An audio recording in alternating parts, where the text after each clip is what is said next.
وما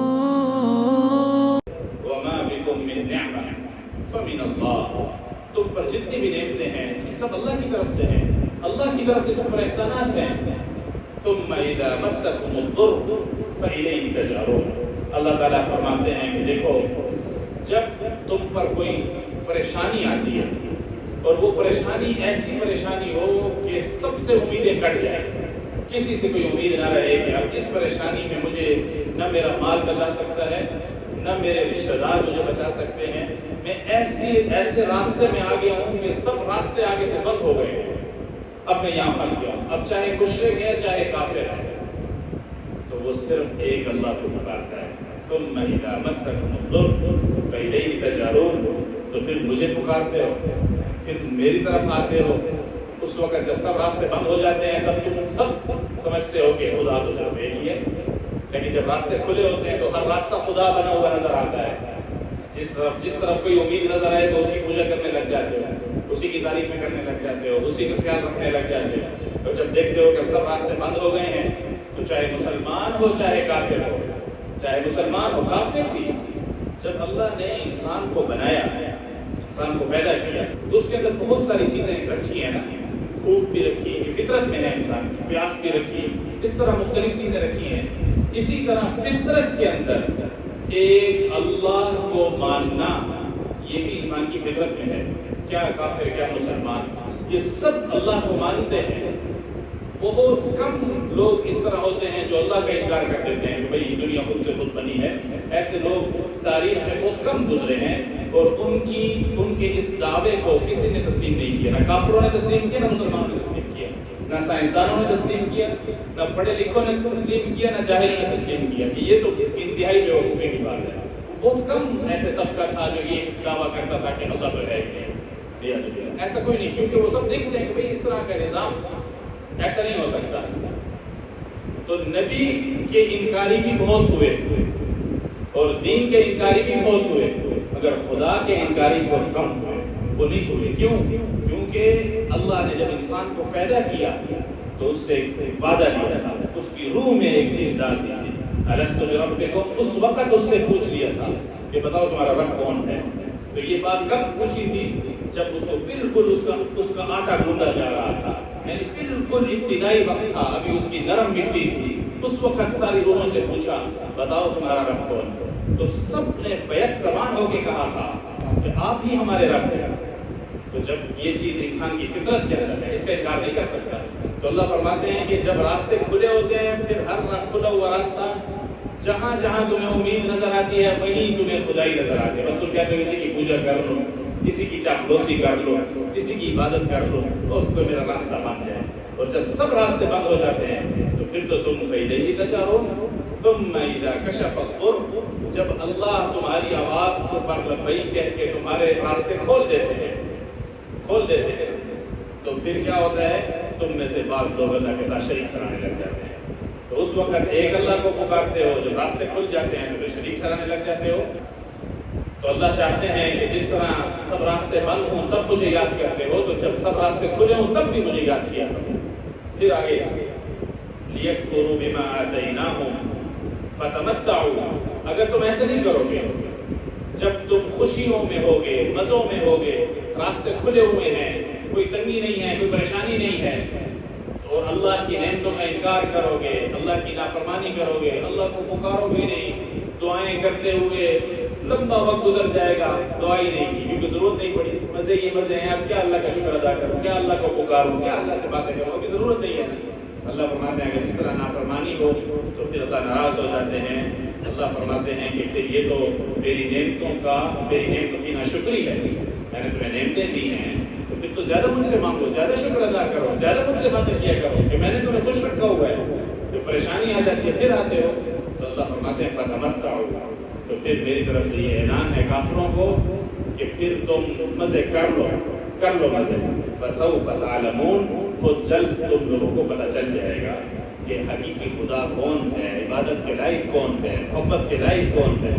اور پھر یہ کافر لوگ جو تھے مشرکین مکہ یہ ایک اور کام کرتے تھے، وہ یہ کرتے تھے کہ وَيَجْعَلُونَ لِمَا لَا يَعْلَمُونَ نَصِيبًا مِمَّا رَزَقْنَاهُمْ، اللہ فرماتے ہیں کہ یہ لوگ ان کو جو ہم نے رزق دیا ہوتا تھا اس میں سے کچھ حصہ نکال کر اپنے بتوں کے نام کر دیا. کمال ہے بھائی، رزق ہم نے دیا اور نام کر دیا ان بتوں کے نام کر دیا جن کی حقیقت کا ان کو کچھ علم ہی نہیں ہے، نہ ان کو کچھ پتہ ہے کہ ہم کون ہیں، بتوں کو بھی کچھ پتہ نہیں ہے ہم کون ہیں. ہمارا دیا ہوا رزق ہے اور نام کر دیا کسی اور کے.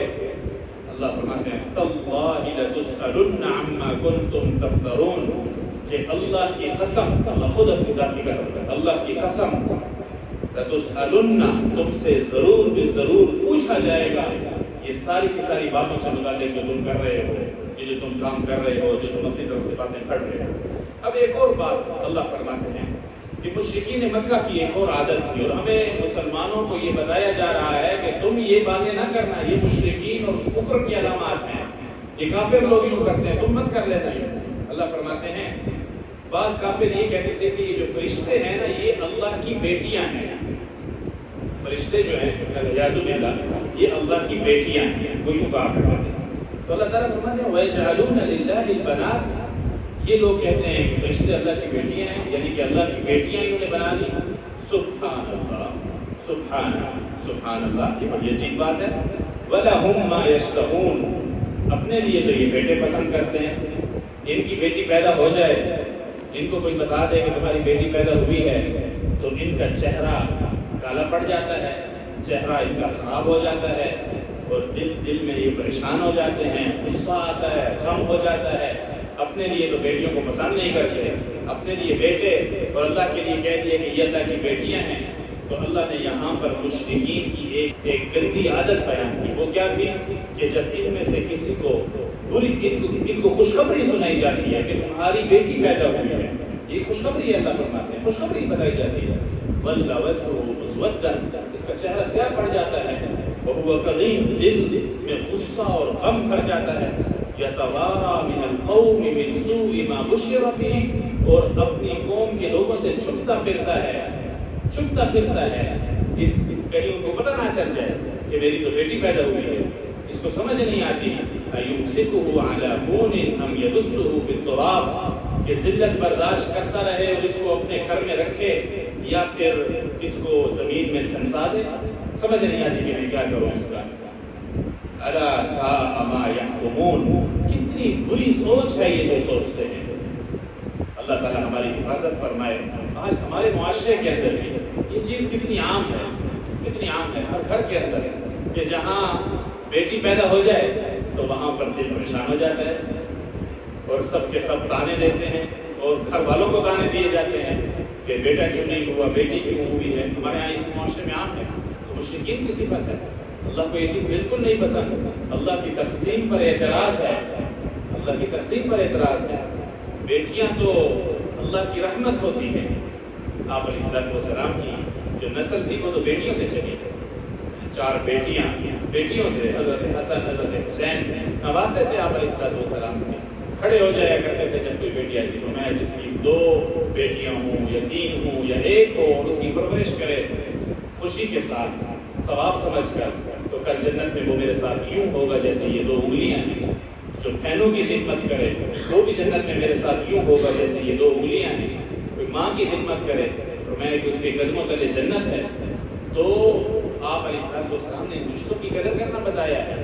یہ کیا کہ جب بیٹا پیدا ہوا تو مٹھائیاں تقسیم کرو اور مبارکباد دو کہ میرے ہاں بیٹا پیدا ہوا ہے، اور بیٹی پیدا ہوئی ہے تو نہ مبارکباد دو نہ مٹھائیاں تقسیم کرو، بلکہ دوسری تیسری چوتھی بیٹی ہو تو پھر چھپتے پھرتے ہیں. کوئی مبارکباد دے دے تو سمجھتے ہیں کہ یہ مجھے میرا مذاق اڑا رہا ہے اور تانا دیا جاتا ہے. اور کمال یہ کہ تانا دینے والی بھی اکثر گھر کی عورتیں ہوتی ہیں. وہ تو خود خاتون ہے، وہ تو خود عورت ہے. عورت ہوتے ہوئے عورت کو تانا دیتی ہے کہ کیوں عورت کو پیدا کر دیا. تو یہ انسان کی جب فطرت مسخ ہو جاتی ہے اور یوں ماحول میں اس طرح اللہ کی نعمت سے یہ انکار کر رہا ہے، اس لیے کوشش کریں. یہ مشرکین کی صفت اللہ نے بیان فرمائی ہے. بیٹیاں ہی تو خیال رکھتی ہیں انسان کا، بیٹیاں ہی تو خیال رکھتی ہیں، بیٹے تھوڑی نہ خیال رکھتے ہیں. جیسے بیٹیاں انسان کو، ایک آدمی کی بیٹے ہی بیٹے ہو اور کوئی بیٹی نہ ہو تو وہ بہت بڑی محبت سے محروم ہے. بیٹیوں کی محبت سے محروم ہو، اور ایک آدمی کی بیٹیاں ہی بیٹیاں بیٹے نہ ہو تو اس کو بیٹوں کی اتنی کمی محسوس نہیں ہوگی، لیکن بیٹی کی کمی محسوس ہوتی ہے۔ جس کی بیٹیاں نہ ہو اس کو کیا خبر کہ بیٹیاں کیا محبت دیتی ہیں۔ تو اس لیے ان کے لیے خوشیاں منائی جائیں، ان کا خیال رکھا جائے۔ آپ علیہ الصلوۃ والسلام خواتین کا خیال رکھا کرتے تھے۔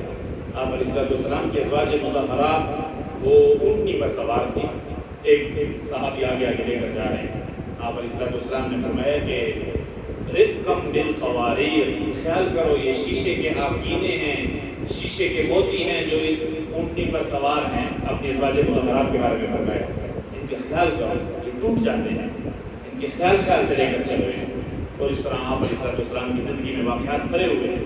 اس لیے ہمارے گھر کے اندر جو رشتے ہیں خواتین کی شکل میں، چاہے وہ ماں کی شکل میں ہو، بیٹی کی شکل میں ہو، بہن کی شکل میں ہو، ان سب کا بہت زیادہ احترام کرنا یہ آپ علیہ الصلوۃ والسلام کی سنت ہے۔ اللہ کو پسند ہے کہ اللہ نے اس کو کمزور پیدا کیا ہے، ضعیف پیدا کیا ہے، اور کمزوروں کی وجہ سے تو اللہ مدد کرتے ہیں۔ انما تنصرون بضعفائکم، کہ تم میں سے جو کمزور لوگ ہیں ان کی وجہ سے اللہ تم لوگوں کی مدد کر رہا ہوتا ہے، تمہارا سہارا بن رہا ہوتا ہے، بند راستے کھول رہا ہوتا ہے، اور تمہیں پتہ بھی نہیں ہوتا۔ اس لیے ان کا احترام کیا کرو۔ پھر آخر میں اللہ فرماتے ہیں للذین لا یؤمنون بالآخرۃ مثل السوء وللہ المثل الاعلی وهو العزیز الحکیم۔ جو آخرت کے دن پر ایمان نہیں لے کر آتے ان لوگوں کی یہ عجیب گھٹیا مثالیں ہوتی ہیں جو یہ دیتے ہیں، اپنی تقسیم کرتے ہیں۔ اللہ کے لیے اعلیٰ درجے کی صفات ہیں۔